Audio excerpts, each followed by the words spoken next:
And that was the first thing I saw. It's like, okay, that's something we've been looking for, because we carry fertilizer and bulk seed, and like, it makes no sense to me when you turn on the ends, you're lifting all that weight up and you're setting all that weight back down, and all that weight's going, you're redistributing weight on tires that aren't ready for it when you lift on the ends. And so that was the first thing I saw. But then, they had it set up showing how much flexibility there was in terms of row unit movement up and down, and being able to go over hills and terraces and contour with the ground better. And so those are the two things that really immediately caught my eye.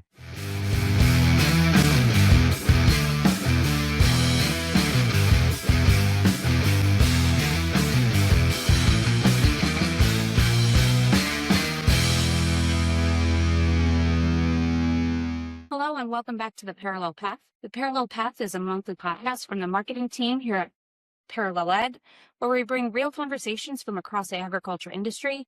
In each episode, we will sit down with equipment experts, service professionals, industry leaders, and farmers to talk about the challenges, innovations, and decisions shaping modern agriculture. This is episode 2, so we're still getting our feet underneath us, but I think today's going to be a good one. We're going to be talking about the most critical window in a grower's year. It's the first 48 hours of a seed's life. We've got the full spectrum of expertise in the room to discuss the Fendt Momentum Planter. I'm joined by Isaac Hill from Fendt, Kirby Woods from Fendt, and Grant Strom, who owns and runs the Momentum on his acres. So let's do a quick introduction. We'll just go around the table. Kirby, why don't you tell us a little bit about yourself and your position at Fendt? Yeah, thanks, Felicia. So I'm on the marketing team with Echo Planters. So I work with Fendt and Massey. Long history in the ag industry. I was a product specialist for a long time, calling dealers and working with farmers out in the field in my area. Then I had a short stint in precision planting on the product support. So I was on the phones. So a farmer or a dealer would call in, and I would support them. And I had a great experience doing that. Learned a lot, and still stationed there in Tremont. And so just working with the PTX team as well as the planter marketing team. So now, correct me if I'm wrong, but you did something with the Beck's Planter Head-to-Head Challenge last year? I did. I was involved in that, and both Isaac and I were working on that project together. So awesome, Isaac. Yeah. So Isaac Hill, Fendt product specialist, and Massey, agriculture product specialist. Started my agriculture career, precision planting, spent 13 years there, just like Kirby, learned a lot, fantastic opportunity to just a fast growing industry with a lot of industry experts. And so that was a fantastic time to grow my professional career. And then I've been over on the AgCo side for 3 or 4 years now, maybe 4 or 5. The time flies when you're having fun. But yeah, so I cover, the parallel ag stores in Illinois, Wisconsin, and Missouri. So, yeah. Awesome. And you, Grant? Yeah, Grant Strom, farm Knox and Peoria counties with Strom Family Farms. Partners with my sister Joni and my parents Doug and Marcia. Farm corn, soybeans, raise some beef cows, do some hay, do some commercial trucking and a few other things. But we'll be entering our 3rd season running a Fendt Momentum Planter, and it's went real well so far. And glad to talk about the highlights of our experience. Now, I believe you two were in helping the creation of the Momentum Planter, correct? Yeah, we're kind of there at the beginning, like for some of the first testing and some things like that. So Momentum wasn't built from an old platform, correct? Correct.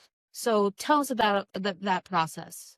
So I like to put it this way. So if you look at specifically what precision planting's done, and a lot of the technology that's come, really a lot of it's focused on the row unit, right? So they tackle, hey, how do we create a better furrow, a more consistent furrow with downforce? How do we do a better job of cleaning residue? How do we do a better job of closing, as well as metering and delivering the seed, right?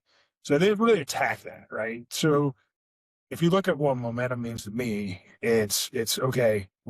Now that most of the stuff is tracked out of the row unit, they really kind of affected that. Now, how do we attack the things that really tie to more of the toolbar? So how do we reduce compaction, create what the toolbar? How do we get that part? Because there's things that, even though I get this right on the road, that doesn't mean it's going to fix something caused by toolbar, right? So that's really, in my mind, why momentum. Yeah, no, I'll piggyback off of that. Just like Kirby had mentioned, Precision did a fantastic job of shining a light on specific agronomic issues on the farm. And, that's all been done on the row unit. And Fendt took that step back. And from a bird's eye view, we're looking at, it's like, okay, how can we make agronomic impacts, off of the row unit, but now on the frame? So things like removing pinch rows and being able to have a closed loop system so we know how to distribute the weight evenly, and increase capacity on the planter so we can carry the weight, distribute it evenly, reduce compaction field. Just trying to solve issues that farmers are facing on a daily basis. Now, Grant, as a farmer, how much of that, when you first heard about the momentum, sounded like marketing BS? Or how much of it, like, what really made you take a look at it? Yeah, so I don't know if there's any marketing BS necessarily, but as Kirby and Isaac alluded to, a lot of companies had perfected the row unit itself in terms of placing the seed. We've been running, precision planting products for several years on other brands of planters and gotten along really well. And for us, I feel we're somewhat unique in terms of the different field types we have. So our geography, we have flat farms, we have a lot of hills, we have terraces, we have river bottoms, we have a lot of different soil types, and so a lot of contour and curves in our fields. And so for us, what type of planter frame we ran was a big deal to us, and we were always seemed like we were kind of searching for one that had more flex, could distribute weight better. And when we first saw the momentum, it was actually at I think it was the Fendt after hours, one of the first ones they did at the Peoria Civic Center. We were coming back from the Precision Planting Winter Conference, and we stopped, and so that was the first time I actually got to walk around one of the momentums. And we had seen some other planters on the market they were kind of off-brand planters where they had a separate subframe that carried the row units. And that was the first thing I saw. It's like, okay, that's something we've been looking for, because we carry fertilizer and bulk seed, and it makes no sense to me when you turn on the ends, you're lifting all that weight up and you're setting all that weight back down, and all that weight's going, you're redistributing weight on tires that aren't ready for it when you lift on the ends. And so that was the first thing I saw. But then, they had it set up showing how much flexibility there was in terms of row unit movement up and down, and being able to go over hills and terraces and contour with the ground better. And so those are the two things that really immediately caught my eye. And we're kind of looking for that. It took us 3 years to get into one after we were first introduced, but those were two of the things that really caught my eye when we first saw the planter. Speaking of that, you said something about your fields. We're in Central Illinois right now, so we have a lot of flat, giant pieces of ground. Mm-hmm. I believe your farm type is a little bit different. You have some more rolling hills? Yeah, so if you look at the landscape of Knox County, Illinois, where we're sitting, if you're on any of the edges of the county, it's pretty flat, pretty black, really good soils. And then you kind of see this area through the middle of the county. The Spoon River Basin kind of runs right through Knox County. Well, we're fortunate enough to farm up and down the Spoon River. So whenever you're going down into a river area, you have a lot of hills and terrain. And so our family kind of grew up in the part that had a little more terrain and hills to it. So we have a lot of HEL ground, so a lot of minimum till, no till, a lot of roll, a lot of waterways, terraces in some cases. And so we do have some of that flat black, easy to farm, what I'll call easier to farm stuff. I mean, there's obviously different challenges that come along with that type of ground, but it takes me about a day and a half to get those fields done, and the rest of the time I consider myself an artist. When I get done planting a field, it's quite the picture I've painted. So with that, you do have that really rolling terrain, that the flexibility of that momentum toolbar probably was what drew you to. Yeah, so that was really a big draw. So in the past, we had run some wider planters that had multiple sections. So we had a planter that had 5-section flex, and basically the bar pivoted into 5 sections. And as a planter that we got along really well with, but as we moved into high-speed planting, it was hard to find a bar that had that much flex to it. And so where the row units were attached to the same main frame bar, you were just really limited on your row unit travel. And that's where, now that we're back into a momentum, our row unit travel is significant. And now I've got that same sort of even more flexibility than I had when I had a bar that had multiple section flex. And so that's really been a big deal. It's almost it's actually become an interesting conundrum in a couple spots, because I now have to think to myself, okay, if I plant it this way, can I harvest it that way? Especially with corn, soybeans, you can do about anything you want, harvest any direction, but corn, you're picking down the rows. So like, I found myself a couple times, I get that planter to flex and actually plant something in a way that makes it easier for me to have to do less turns. But then I'm like, I don't think I can pick that way, because the corn head will not flex like that. So I've actually run into a couple situations where that's happened. So Hey, sounds like you guys need to take that back to AGCO and get a flex corn head. There we go. yeah, flex corn head, yeah. Okay, what about technology on the planters? What comes standard? What's really important?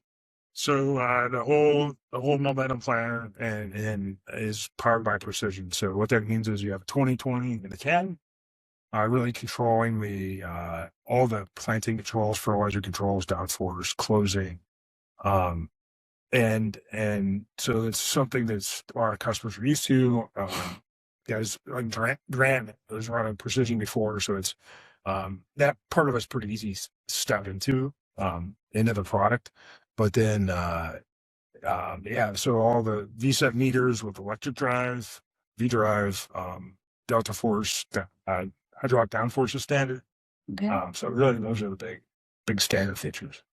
And you can add on, the ability for high-speed planting and also liquid fertilizer as well. And then we start talking about some of the technology on the frame. When you look at load logic and it as a full package, the ability to, we have weight pins built into the rims. And so we know how much weight to distribute out to make sure that we are carrying the balance. We're carrying the weight balance throughout the entire frame.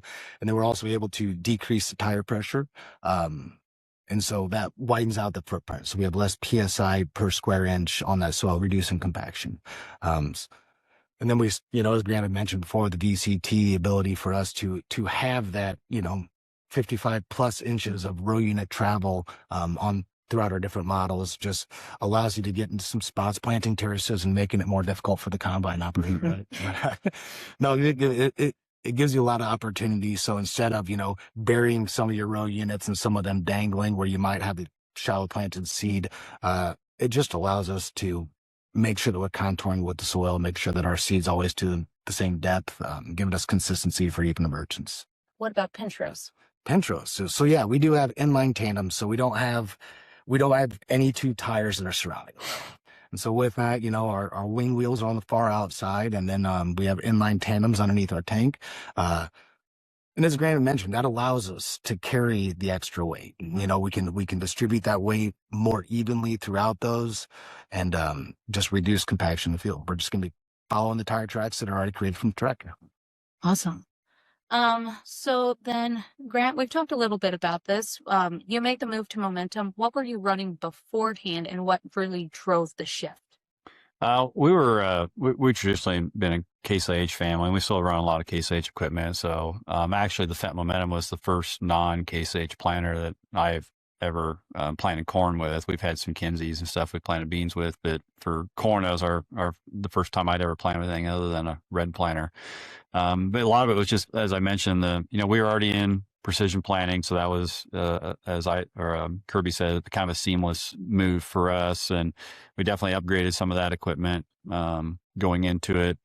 The most important factors on the planter for me, he mentioned the Delta Force. I mean, that's probably the single piece of technology that I think has revolutionized planting, especially high-speed planting of anything. Then, we put the reveal row units on, the furrow force closing system, so those are kind of the three stages. To me, they're the most important piece of technology on there.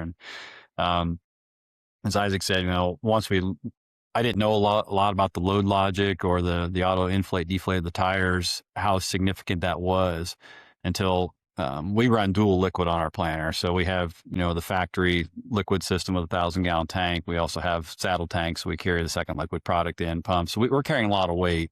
Even when we're not full of seed, we're carrying a lot of weight. And so that's just critically important. We were running a track planter before, and without question, I'm having less compaction problems with the tandem tire system than I was with tracks.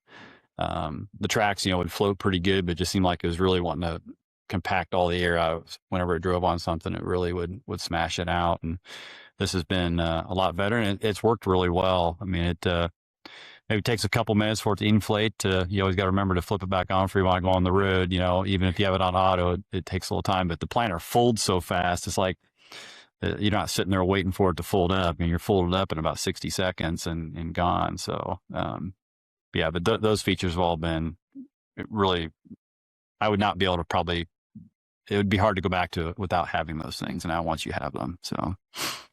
Have you noticed any difference in emergence or initial plant health? Definitely more evenness of emergence, especially in those areas that were kind of the hard to plant areas. As I mentioned, the row unit contact and ground contact is just really, really good with this. And so, I mean, I try not to plant up and down over hills very much, just for contour purposes. I try to, I don't want a row to get washed out by a heavy rain. So, I try to contour plant as much as possible. But sometimes it's impossible because I have like 3 contours. It's like a 4-dimensional plane I feel like I'm planting on sometimes. But I actually had trouble in the past with planters, that planters that have the wheels in front of the row units, which obviously the Fendt Momentum does, but it has 2 frames, so you don't deal with this issue. But planters that have the wheels in front of the row units, when you break over a crown of a hill, it will lift the row units out of the ground when you break that crown.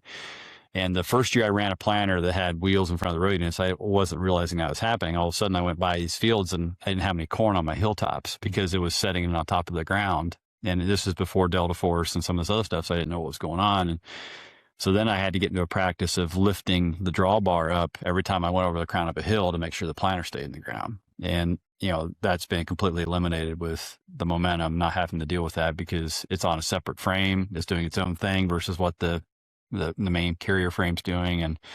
And so it's things like that people that farm flatland don't realize. So, because you just don't deal with something like that. But it's just been no question, the consistency in those more rolling difference in terrain areas has been significantly better. So you have better emergence and you're not having gaps. So how does that translate to the bottom line of your farm? Oh, well, when you have corn in those areas, obviously it's going to give you more revenue. And, it's not only just making sure you have, a good stand of plants in those areas, but, keeping weed suppression down, because obviously if you miss a 2-foot spot in the field, you're going to have something growing other than corn or soybeans, whatever the case is. And so every time you have a bare spot like that, you're just, creating a weed bank for future generations to deal with. So, right. Yep. And those poor kids if they're anything like me, they get sent out with the little corn knives and have to go knock down where I grew up. It was sunflowers. We didn't have wild sunflowers. Then we have to go out.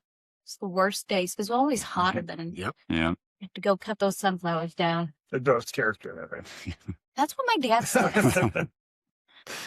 All right. So who is this planter really built for and who probably shouldn't necessarily need to buy one? And I know that's going to be like a sticky point because everybody needs a Momentum, right? Well, I think there's one thing about Momentum is it may be different for everybody. Like, Grant with his hills is utilizing the VCT. Mm-hmm. Maybe if I'm in the flat areas, I might, if I plant through a waterway, I'm using that feature a little bit, but it's not as significant. It's maybe in rolling terrain. But what I would say is, the other side is, hey, we've got low margin, we've got tire inflation. We're helping mitigate compaction caused by the tool more. So even if I'm at flat, black, and beautiful, where maybe I saw in the wet springs where I had to get to see the ground hit that tight correct window, I'm really benefiting the compaction mitigation there. So I think for right now I have to take off my Fendt hat and put on my AGCO hat. But when it comes to planting and it comes to planters in general, the main thing that we need to do is, really figure out what are the farmer's greatest challenges. And a lot of the times we'll take that momentum and put that on the farm to solve a lot of those problems. Mm-hmm. But there's also going to be guys that that don't need 1,000-gallon liquid tank, that don't need 130 bushel seed tanks. And so we also have, the Massey Ferguson planter that might be able to solve their problems in a more efficient manner. And so we have a wide range of planter options that we can get onto. I mean, I believe any farm in America and add value to their bottom line, whether that is the Fendt Momentum or the Massey Ferguson planter. So, putting a piece of equipment on someone's farm without solving a problem isn't our greatest sales feature. It's like, I want to make sure that when we're putting we're adding value to their farm, but adding, solving problems and making sure that we're, helping out their bottom line. I agree completely. And I mean, AGCO really does have a wide variety of equipment for no matter the operation size, what your bottom line is, how much spending power you have. We really do have something that match every operation. Answer that question. What about, and this is just, you're going to have to probably explain this to me, the EMHD flow sensors? Yeah, so EMHD is a row-by-row fertilizer control, and it is a precision planting product. And really, it was designed to have a wider range of running speeds, planting speeds, as well as application rates without changing things like orifices, without having to reconfigure, basically spending less time changing things on a plan. So if you're going from this rate to this rate, if you're doing trials, if you're doing variable rate application, it's really designed for that, as well as running a wider range of products. If you're doing some of the more creative tank mixes with some biologicals and sugars, things like that, where maybe it's hard to flow that product through a traditional fertilizer system without plugging it. It's really designed for that too. So that it gives the grower a lot of flexibility and speed and rate and product that they want to run. But it's also designed to really keep a high rate of row-to-row accuracy. So, these guys are spending a ton of money in fertilizer. It's worth to put fertilizer on a planter, and it's adding time to do that. So we want to make sure if growers are spending that money on the product and the technology, that it works for them and it feeds that plant evenly across the width of the planter. Because we want to really utilize that product that they're paying for. So it's also a control loop. So each row is monitoring. So the EM flow sense is monitoring what's going out at the row, basically at the row. And then the EM valve is adjusting to basically make sure we maintain that rate. So always using that control loop to hit the rate that we set. Yeah, with the EMs, we've removed the turbine out of the flow sense. So we're not relying on that turbine. So when we get into some things like the sugars and stuff like that, we're not dealing with the turbine getting clogged or anything like that. Or if you have dirty fertilizer or something like that, we're not dealing with that. Correct me if I'm wrong. Didn't you switch some of yours from the turbine to the EMHD? No, we're still running turbines. I've learned to deal with their attitudes. Yeah. So running liquid on a planter, I will be honest, people ask me about liquid all the time. We're running 2 liquid products. So sometimes I have twice the headaches, but I definitely spend more time fine tuning my fertilizer than I do my seed. The seeding is just like, it's not foolproof, but you can identify problems and fix them pretty quickly.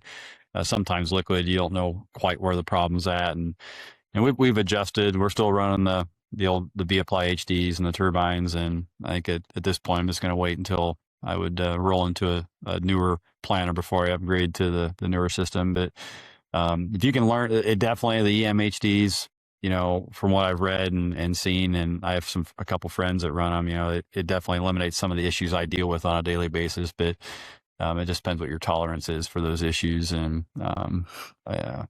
just because something stops spinning doesn't mean it's necessarily stopped flowing. So there's a little more ground truthing a few things, but. Now, do you variable rate any of your seeding, any of your fertilization? How does that work for you? Yeah, fertilizer, we're dabbling with some variable rate on the planter, but we're not putting like from a nitrogen standpoint, we're putting this to maybe 20% of our nitrogen down with the planter. So the rest is being done elsewhere. So there's not like a huge need to variable rate that. Seed, we variable rate every acre, and we probably have for 7 or 8 years at this point, corn and soybeans. And then that's been a really big deal for us. As I mentioned, the terrain. I mean, you'll have flat, mostly black, heavy soils. You may not vary a couple thousand plants in population from corner to corner, but we have farms that I know there's a 12,000 plant population spread from like a field edge that's close to trees versus the highly productive areas. There'll be 12,000 plant differences.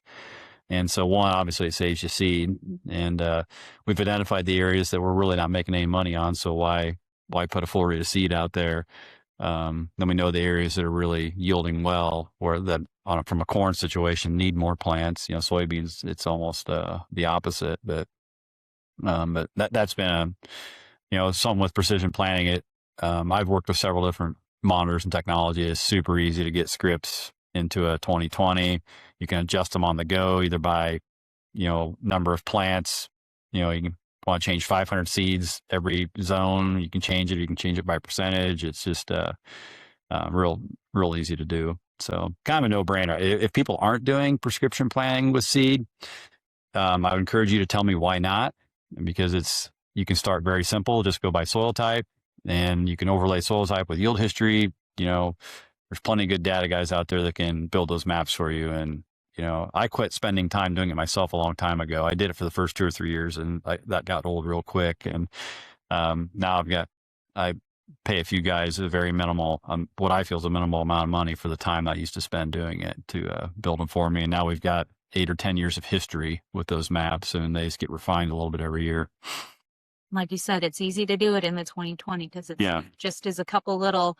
So my background, I was a precision tech. I actually was on the ag leader side, and I used to manage acres, like you were saying. So I did write the variable rate prescriptions for planting and for fertilization. And you're 100% right. The amount of money that can save your bottom line, because you're eliminating your cost on those low production acres, and then really targeting those high production areas. I mean, it's something that it's a two-way street. You're boosting revenue on the best acres, and you're lowering your costs on the non-productive or the less productive acres. And it's just one of those things. If you're not doing it, you need to be. I'm a firm believer in that. So, all right.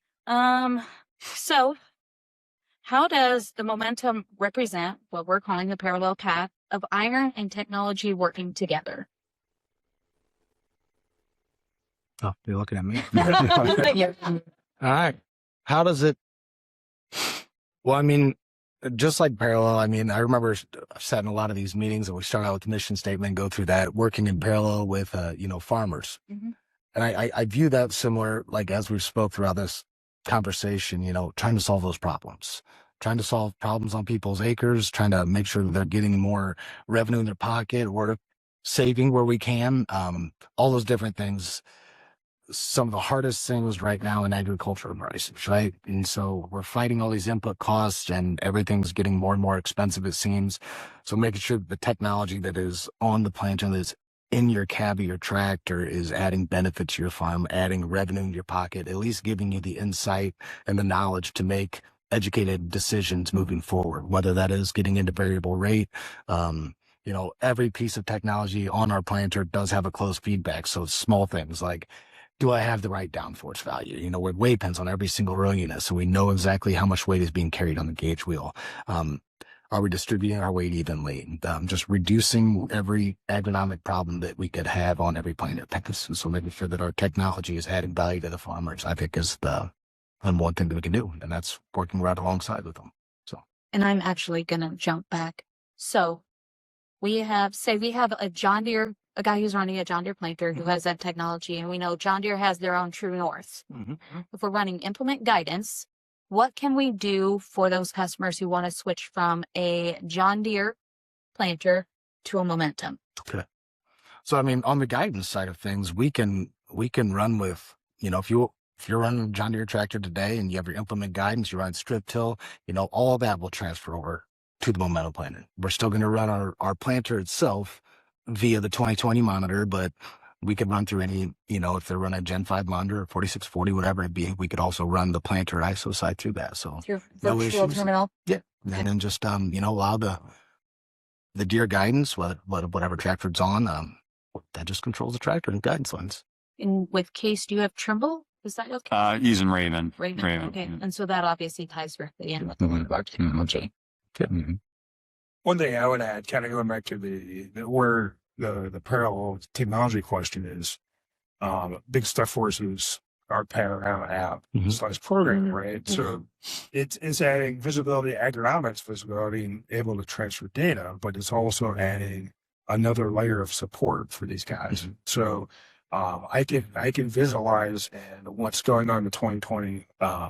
If a driver's seeing a problem, I can see that real time through live stream through that app. I can also review that after the fact. So it's really designed to help alleviate any issues quicker, right? And resolve those before you, maybe in the past, you plant a whole field or something like that without acknowledging that problem. Now, and you should really see that. Everybody can see that, what's going on in that planter, and to correct any problems. So Dad who's picking up the seed at the seed shack can pull up the app and be telling Grant that his seed is messing up, and Grant can sit on the phone and argue with him. I don't think there's too many things Grant misses. So I'm in my sister and I are in a fortunate situation that our parents kind of, let us take over a lot of the decision-making equity, as we entered the operation. So it's usually Grant that kind of oversees everything, and probably too much to a certain point. If something happened to me, it'd probably get chaotic for a little bit, but we're definitely working on processes with our own family to, if something like that did happen, that, we have a standard operating procedure in place that someone else can step in and take over. So to piggyback off what Kirby said a little bit, we also have, we have the AGCO team, we have all the support side from the AGCO, but that is also includes precision. So, we work very closely with, I don't know if there's a better team in the industry of support than the precision planting product support. They're fantastic. They're taking phone calls throughout the entire night, but during busy season, but we work very closely with them. So we have an army of support. And so it's not like, your dealer's always going to be your first line, then me and Kirby, and then the precision team as well. So it's like you have a full army behind you. Yeah. Sure. Yeah. Exactly. All right. Before I let you guys go, let's go around the table one more time. And in as few sentences as possible, what is the single biggest momentum shift a grower will see in their operation after year one? Like I highlighted a lot of the things from an infield perspective that we saw, and it's just consistency, and limited compaction, consistent seed placement is one. I guess I'd like to quickly highlight something that probably isn't a point of that the sales team uses much, but the ease of working on this planner is unlike anything else in the industry. I can back it into my shop, lower the wings down, literally walk around all 24 row units without being encumbered at all. I don't have a tire between a row that I can't get down to work on a row unit. And so I know from an owner operator standpoint and having employees that do a lot of work on the planner for me, I mean, they love working on this planner because it is so easy to do. I mean, I can have the row units at any height for them at any time. You don't have to completely unfold the planner to be able to work on it. And so there's a lot of things there that a farmer probably doesn't take into account if they're working on their own equipment necessarily as much, but there's just some easy things like that. It's just such an easy planner to work on in the shop as well. And that's another thing that we don't look at necessarily when it comes to an ROI perspective, but with the cost of parts and labor, anything you can do to make those parts of working on equipment easier is a big thing too. Last time I was at your shop, you guys were tearing apart the planner. Yeah. You open guys. Oh, I would say, simple and reliable. And when you look at that, just like Grant mentioned, working on it, operating it, the 2020 system is simple. If you were to take all the components off the planner and lay them out, you'd be like, there's really not that much going on. It does make it simple. And then, we look at the reliable side of things, and not only is the planter itself, all the technology that's on it's been robust. It's been proven. I mean, V-Drive Delta Force has been out since 2013, I believe it was. And, there's still a lot of those systems out there that are in the fields today. And then you put, a warranty behind that, or a 3-year Gold Star warranty behind that. And it just gives the grower the peace of mind to be like, you know what? I have 3 years of backing behind me, and just gives them a little bit of peace of mind going into, every season, knowing that we got their back. Capacity without compromise. So That's a good. Straight from the marketing team. I was brainstorming with him this morning, trying to say, no, like He's been waiting to say that. no, I really have, and so trademark. No, so I realize, so it's multiple aspects though. So it's, hey, like in the case of if I need a higher capacity planter, like Grant's mentioned, he's running 2 liquid products. If he's running high liquid, things like that, it's designed to not create compaction, help mitigate the compaction. But also, as Isaac mentioned, we're not sacrificing any serviceability. The Gold Star warranty is we're not compromising any of that. So it's really a circle of, it's more than just agronomics that is really part of that package, right? It's the serviceability, it's the dealership that the service you guys are providing, and everything. I'm gonna cut here, and we're gonna have to go back because I completely forgot to talk about the Gold Star warranty. So I'm gonna ask about the Gold Star warranty. Did you ever have to use the Gold Star warranty? Yeah, we had a couple. We haven't had much. There's a couple things in season, but the parallel service team has come out and done planter inspections for us. I mean, there's been a couple things they found, and I think there was a couple items they knew were starting to fail on some planters. They came out and put them on, preemptively to make sure it didn't fail on us in season. So, I haven't had to use it extensively, but it's been nice to know that's an option and available to us. So, What is the Gold Star warranty on a Fendt Momentum planter? Well, yeah, Go ahead. So Gold Star warranty. So at first I had that all Fendt products have a basic Gold Star warranty. Mm-hmm. So I'll branch out so we make this a little bit more about planters, but like on a tractor, right? So it is a 3-year warranty. It's been the weight. So everything on that tractor covered basically on the tractor is going to be all your service cycles too. So some of your cars would have the same package. So what that does is it kind of locks in your cost of ownership. There's no hidden surprises. So we've taken that and put something similar on the planters, where everything on there is 3-year warranty. So a precision planting component, all that is 3 years as well. Outside of wear items. Outside of wear items. Nice little asterisk. Yeah, that's fantastic. Grant's like, what about those opening? Yeah. But then what it also includes is parts guarantee. So from a dealership standpoint, hey, we're helping you to make sure that these guys are covered with the right parts and the right quantity of parts to support them, so they can keep the planters rolling, as well as is a inspection period where every year we'll have the dealerships go through the planter and do a post planting inspection to make sure that planter is ready to go for next season. So I would always say I kind of, one thing I always end in is planter maintenance is hugely important, right? Like technology does not replace planter maintenance, so we need these guys making sure the planter is ready every year so it performs how it should. Yeah. And Gold Star is a great part of that, right? It helps really drive that. So Yeah, because these are guys. This is the inspection where they're going to catch those wear parts that need to be replaced. Yeah. We hammer so much on any of our trainings, basic planter maintenance. It's like, as Kirby had mentioned, the technology is fantastic, but step one is always going to be our maintenance, and just having the ability to have the team go through your planter in and out and just make sure that everything is set up properly. Giving recommendations, whether you do need to replace some opening discs, or, having the conversations throughout the year, or some struggles that you might have had, and maybe having the conversation, what's the next steps?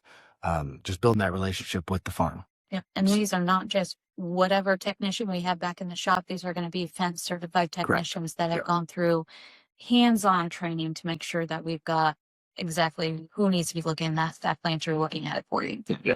Yep. All right. That is a wrap on episode 2 of the Parallel Path. Guys, we've covered a lot of ground today, literally and figuratively. We've talked about how the momentum isn't just a bigger piece of iron. It's a smarter way to manage that soil and that planting time. If you want to see the momentum in person or talk to the experts who can help you dial in your planting, head on over to parallelag.com or stop by one of our locations to talk to our team. Thanks for spending some time with us today. If you enjoyed this conversation, be sure to follow the podcast wherever you listen so you don't miss an episode. And if there's a topic or a guest you'd like to see us cover, we'd love to hear from you. We'll see you next time on the Parallel Path.